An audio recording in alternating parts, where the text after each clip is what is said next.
All right, this is study 2 of Colossians. Today we're going to be looking at chapter 1, verse 9 to 11. And before we do that, we'll answer the questions from chapter 1, verse 1 to verse 8. So question 1 was about the three things Paul and Timothy give thanks for. They give thanks to God as they heard about the Colossian believers' faith in Christ, love for all the other believers, and their hope.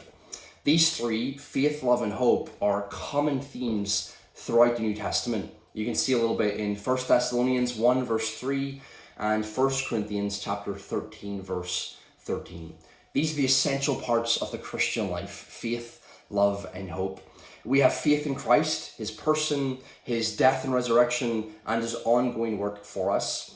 Christ in us produces love for the other believers. And then we have a desire and confident expectation for the return of Christ when we will be made to be like him. Faith, love, and hope.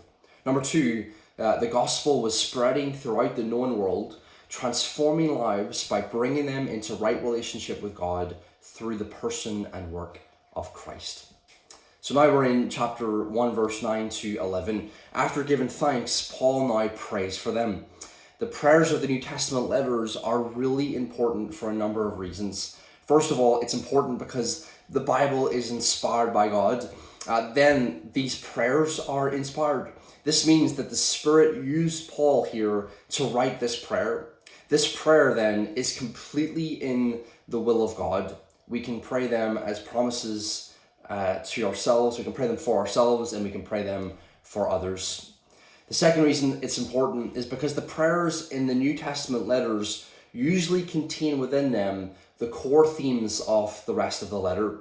Understanding the prayer helps to unlock the letter a little bit.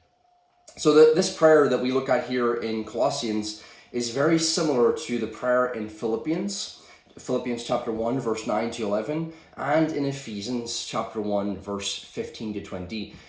As you read all three of those together, which I'd encourage you to do, you'll notice very similar themes throughout them. So we have one question for today. Question 1 is, what three things does Paul pray for here in chapter 1, verse 9 to 11? God bless.